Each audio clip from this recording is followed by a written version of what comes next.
Hey everyone, welcome back to the channel, where we simplify money, investing, and smart financial decisions. If you're new here, I'm your name, your personal finance guide, and today we're diving into one of the most common yet misunderstood financial questions out there. Should you pay off your mortgage early or invest that money instead? This is a decision that millions of homeowners wrestle with. Maybe you've just received a bonus at work, inherited some money, or started making more than your monthly expenses. Now you're wondering, do I throw that extra cash at my mortgage, or should I invest it and try to grow it over time? It's a fantastic question, and the truth is, the answer isn't the same for everyone. Some people believe becoming debt-free is the ultimate financial goal, and for good reason. Paying off your mortgage early can bring peace of mind, reduce financial stress, and save thousands of dollars in interest over the long run. But on the flip side, others argue that investing your money in the stock market or retirement accounts can yield much higher returns than the interest you're saving by paying off your mortgage early. So, what's the right move? Well, in today's video, I'm going to break it all down.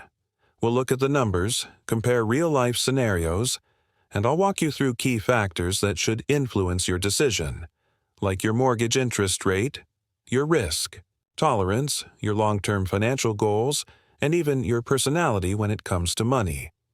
By the end of this video, you'll have a clear understanding of the pros and cons of each option, and most importantly, you'll be equipped to make the decision that's best for you. So, grab a notebook or your favorite budgeting app, and let's get started. Oh, and if you enjoy content like this, don't forget to hit that like button, subscribe to the channel, and tap the bell icon so you never miss a financial tip that could help you build real wealth. Alright, now that we've set the stage, let's start by breaking down the basics of both options. Paying off your mortgage early versus investing your extra money. When you choose to pay off your mortgage ahead of schedule, you're essentially reducing the total interest you'll pay over the life of the loan. Think about it like this. If your mortgage interest rate is 4%, every extra dollar you pay toward your loan saves you from paying 4% interest on that dollar, guaranteed. It's a predictable return and comes with a powerful emotional benefit: freedom from debt. On the other side, you have investing. Instead of putting that extra money into your mortgage, you could invest it in the stock market, mutual funds, ETFs, or retirement accounts like a 401k or IRA. Historically, the stock market has returned around 7% to 10% annually, depending on the time period and investment strategy. So, from a purely mathematical perspective, investing can offer higher returns than what you'd save by paying off a low-interest mortgage. But here's the catch. Investing comes with risk. Returns are not guaranteed. Markets go up and down, and timing matters. You could earn more, but you could also lose money, especially in the short term. So, at its core, this decision often comes down to one big question. Do you prefer the certainty of saving on interest or the possibility of growing your wealth faster? In the next scene, we'll dig deeper into the numbers and compare real-life examples so you can see how the math plays out and how it can influence your decision. Now let's look at what really matters to most people: the numbers.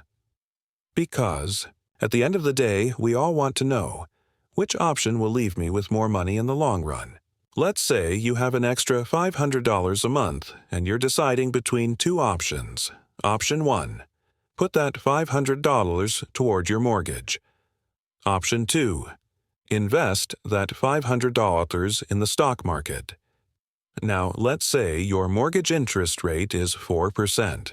By making that extra $500 payment each month, you're getting a guaranteed 4% return. Why? Because you're avoiding 4% interest that would have accumulated over time. Over a 15 to 20-year period, this could save you thousands and help you become mortgage-free much faster. Sounds great, right? But here's the other side. If you took that same $500 and invested it in a diversified stock market portfolio averaging 7% annual returns, historically realistic over the long term, in 20 years, you could potentially grow that money to over $250,000. That's a lot more than you'd save in interest. Even at 6% return, it's still significantly higher. So what's the takeaway? Paying off your mortgage gives you a guaranteed return and emotional peace. Investing offers a higher potential return but comes with market risk, meaning values can go up and down. This is where your risk tolerance comes in. Are you the type of person who can handle market swings and stick to your investment plan? Or do you sleep better at night knowing you owe less to the bank? In the next scene, we'll go even deeper, looking at key personal factors that can help you make the right choice for your unique situation. All right, we've looked at the math, but numbers aren't everything. Now let's talk about the key factors you need to consider when making this decision. Because what works for one person might not work for another. It really depends on your personal financial situation and goals. Here are the most important things to think about. 1. Your mortgage interest rate. If your mortgage rate is low, say 3% to 4%, then investing your extra money might make more sense because you could earn more in the market over time. But if your rate is high, maybe 6% or more, paying it off early becomes much more attractive. 2. Your risk tolerance. Are you comfortable with ups and downs in the market? Investing involves risk, and not everyone has the stomach for volatility.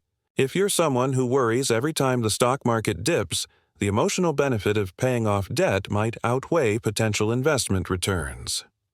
3. Emergency fund. Before doing either, make sure you have an emergency fund, at least 3 to 6 months of living expenses. Don't throw all your extra money into your mortgage or the stock market if you don't have cash set aside for unexpected expenses. 4. Age and financial goals. If you're younger, you have more time to ride out the market and benefit from compound growth. If you're nearing retirement, being debt-free might bring more peace of mind and financial security. 5. Peace of mind versus financial growth. Some people value the emotional relief of being debt-free over potential returns. And that's valid. Being mortgage-free can feel like a huge weight off your shoulders, and that mental clarity has real value too. So, ask yourself, what matters most to me, security or growth? Do I want the certainty of saving interest or the opportunity to build more wealth through investing? In the final scene, I'll share my personal advice and help you find a balance that might give you the best of both worlds. All right, so now you've seen both sides, and you might be thinking, okay, this is helpful, but what should I actually do? Here's my honest advice. It doesn't have to be either or. You can do both. That's right. You can split your extra money between paying off your mortgage early and investing for the future. Let me explain why this works so well. By putting some money toward your mortgage, you're reducing your debt and saving on interest. This gives you peace of mind and helps you become financially free sooner. At the same time, by investing a portion, you're allowing your money to grow and take advantage of compound interest, which is one of the most powerful tools for building long-term wealth. This balanced strategy gives you the best of both worlds, stability and growth. But remember, the right decision still depends on your personal situation. If your mortgage rate is high, paying it off early might be a priority. If you have a low rate and a long time horizon, investing more could make sense. If you're close to retirement, reducing debt might feel more secure, and if you're younger, you might lean more toward investing for the long haul. It's also smart to talk to a certified financial advisor who can look at your full picture and guide you based on real numbers and goals. So what's the next step? Ask yourself, do I have an emergency fund? What's my mortgage interest rate? Am I comfortable with risk? What are my long-term goals? Answering those will help you decide, and if you found this video helpful, make sure to like, subscribe, and hit that notification bell so you never miss another smart money tip. I post weekly videos to help you take control of your finances and build real wealth. Thanks for watching, and remember, the smartest decision is the one that fits your life, your goals, and your peace of mind. See you in the next one.